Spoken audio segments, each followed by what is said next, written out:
Oh, Tottenham Everton. Oh, why am I doing this to myself?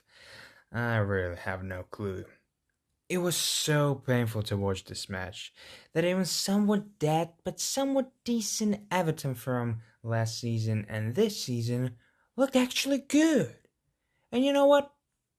I'm going to be honest here, and I'm going to praise Everton at the very least a little bit, maybe actually too much as a Liverpool supporter. And yeah, at the end of the day, you need to put your feelings aside. And if they deserved it, I'm gonna say that they deserved it, and I'm gonna actually praise them a little bit. And today, well, couple days ago, 4 days ago, I wanna say, Jesus Christ, they actually deserved it. They won 1-0 against Tottenham, and oh, I had some madmen actually tell me that they gonna win some sort of trophy this season. Uh-huh. Tottenham. The trophyless Tottenham. The fucking Tottenham with Jose Mourinho. I don't know what games did they watch because they had a period of time where Jose actually tried to play attacking football, and it worked like a roller coaster. One game it worked, another didn't. One was a total hit, another was a total disaster.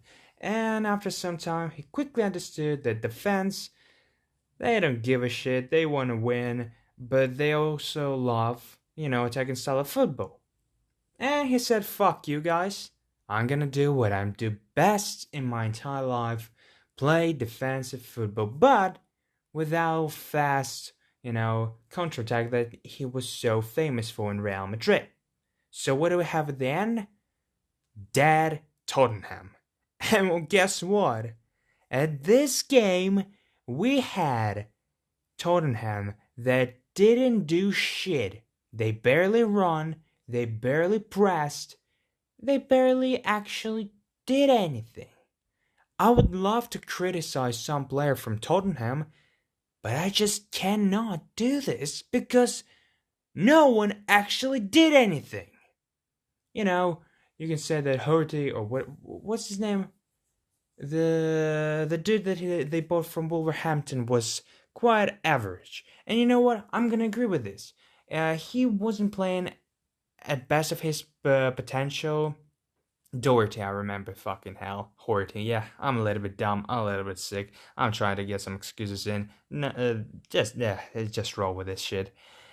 He was fine, He was underperforming from his Wolverhampton times, but again, it's a new club, new formation, new everything. He needs to adapt, and he will adapt fast. I would put my bet on this. But everyone else, holy fuck. Uh, Lucas Moura, Hermanson tried to run, nothing really came out of it. The man who didn't try to run and didn't try to press was Harry Kane. He barely actually fucking jumped when there was a header opportunity, so he was dreadful. The midfield was losing so much in comparison to Everton's midfield that you thought that they were U21s or maybe U18s, because how the fuck are you getting bullied by Everton, huh? You should be embarrassed. The fans was it there? Was it not? It doesn't matter. Because every single team that Mourinho has is a fucking defense overall. And they tried to do something, but in all honesty, nothing came out from whatever they tried to do. Their future really looks dark because not only did they look dead, but the manager looks so, I don't want to say out of touch, because clearly he can still do something. He just doesn't want to completely change his style. And I would say that he would actually work as either Portuguese, other national team manager. Because here, I think he would work brilliantly. He would pick the team that he needs with a player that he wants, with a certain amount of quality, at a certain amount of information, that would work great. And I'm pretty sure he wants to do this, but he still wants to prove to all the people that he still got it, that he's still able to win something. And what a better way to prove it than win something with Tottenham? Unfortunately for Jose, it's just impossible, it seems like. And no matter how much Tottenham fans are gonna scream that they have possibly bright future with, you know what, I want to talk about this at the end, but fuck it, I'm gonna talk about this right now. With their future look bright with Reguilon and Bale coming in from Real Madrid on loan or on full-on transfer, I would still argue that they are not gonna get exactly what they need. So don't get me wrong, those two are quality players, but are you really sure that those players exactly who you need? Reguilon, yeah, he definitely goes in easily into this formation, He can play CDM, he can play CM, maybe centre back, left back, whoever you want. He is a great working guy that looked great at Sevilla where he played this season and won a Europa League. And he looked very good at Real Madrid, and a lot of Real Madrid fans were very upset when he left the club on loan. Was it on loan? Was it complete transfer? I don't remember actually. But a lot of fans were really sad. Something you cannot say about Bale, who was, if not atrocious lately, his attitude towards the club was really atrocious. And you can pick your own side, support a player or support the club. I heard both sides. I understand both sides, and I can agree that in terms of football, Bale wasn't really a failure in the club.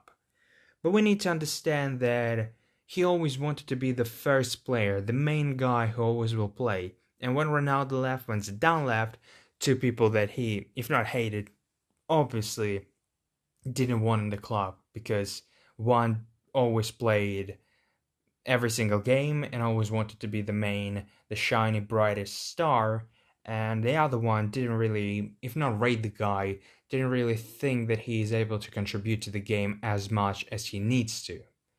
Even though he played quite a few games back in the days when Zidane was the main coach, since 16th season or 17th? 16th season, yeah.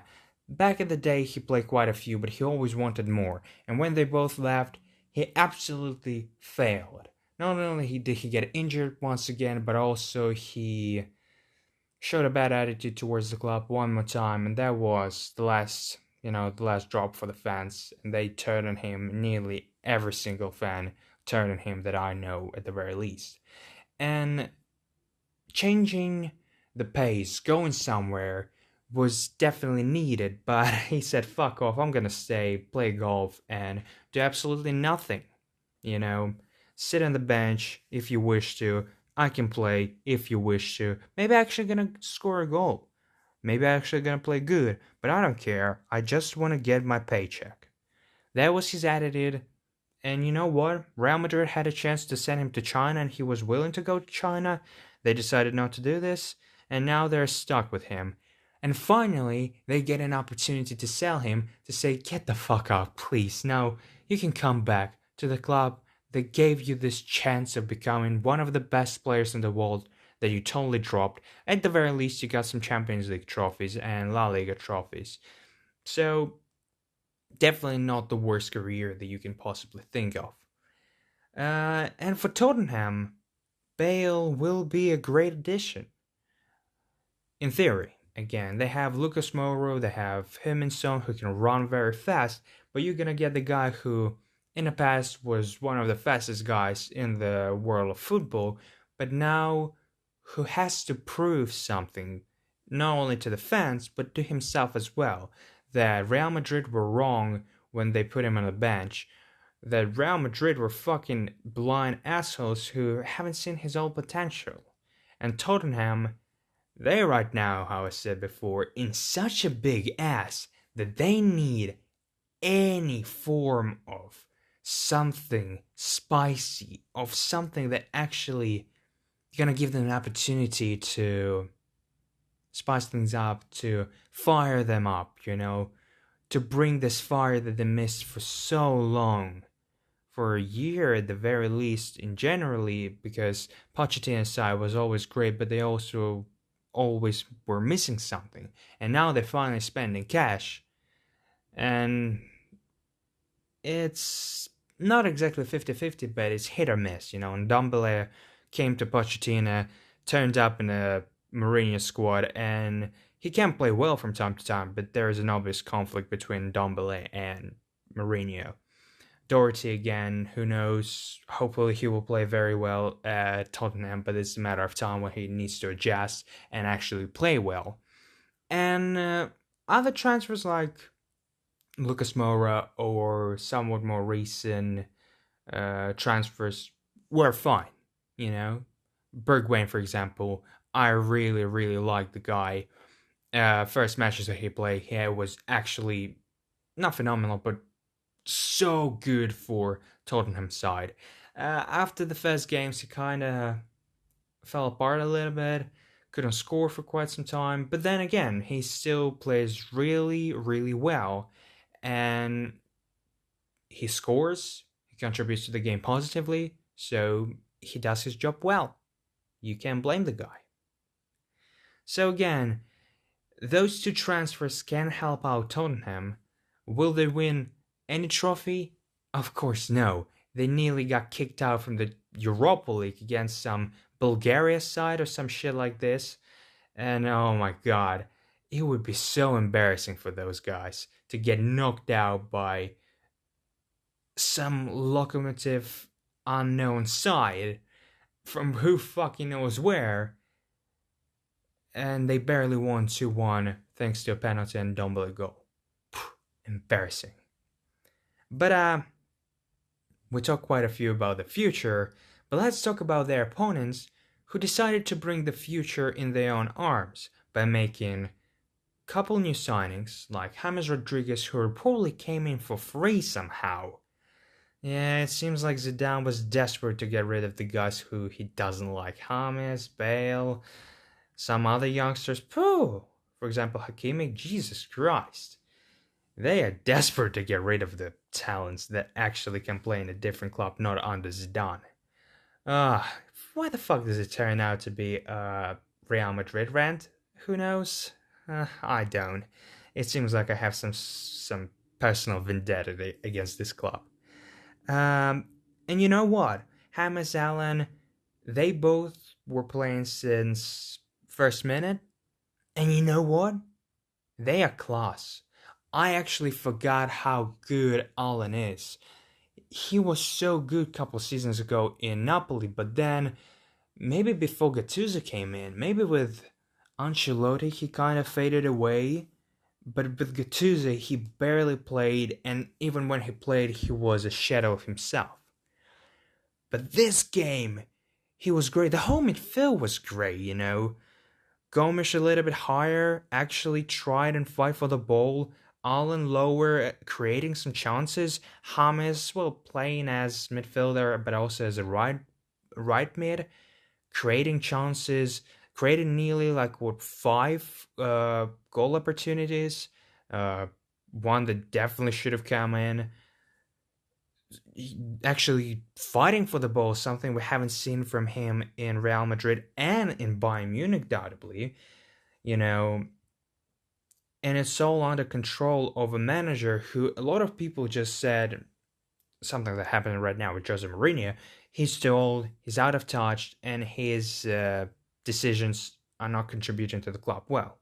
And arguably in Bayern Munich it was the case. There was some actual problems with his decision, like lack of training, the fact that the players needed to hide from a coach and train after the training speaks a lot. But in Napoli, he didn't really make the club as good as Sarri did. And clearly see at the first season he was just using Cyrus' tactic and adjusting for himself, and then the season after it wasn't disaster, but there was a lot of trouble inside the club, like Mertens and who else? Alan and Insigne especially wanted to leave the club nearly for free because they were so desperate to get rid of the guy or just get the fuck out of there, even though they played for quite some time in Napoli and they called it nearly their home. So clearly there was some trouble with the manager. And a lot of people said it's going to be the end. He's going to Everton instead of Arsenal. This is it. There is no future for him. But last season, yeah, we battered those guys even with our youngsters. But in all honesty, they didn't look as bad as some people could have think. They were average. But now, if we're talking about this game, they were great. They actually ran for their fucking life. They actually pressed. They were doing everything in their power. Luke Dean, goddamn Barcelona. Of course, you're missing out on your talents, and to be fair, he didn't play well at Barcelona. But still, this guy shines bright. Yeremina, another guy from Barca, who they actually said has an interesting future, but still after the World Cup decided to let him go, played very comfortably. He was actually feeling as he was in control. No, maybe not because of the Keane who played near him or right back like Coleman or whoever else, but because of the midfield who actually were doing great. As I said, they were destroying Tottenham's midfield, and it felt like they actually were controlling the game. And not even controlling, they were fucking destroying Tottenham. And Tottenham showed the lack of their abilities, the lack of their leadership, the lack of everything. Name any composure, and they absolutely missed it. Everton, on the other hand, were really good. And it kind of makes me sick to say those words, but you know what? We were saying this actually. I remember a lot of Everton fans were saying this when Andrew Silva was in the club, when someone else was in the club. They have an interesting season. Maybe they actually gonna be in top 8.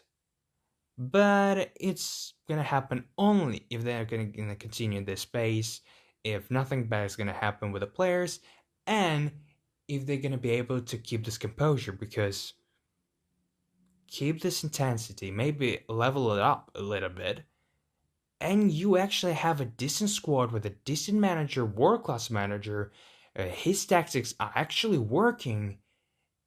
Undoubtedly, they're gonna have if everything's gonna go like this, they can have their best season in quite some time.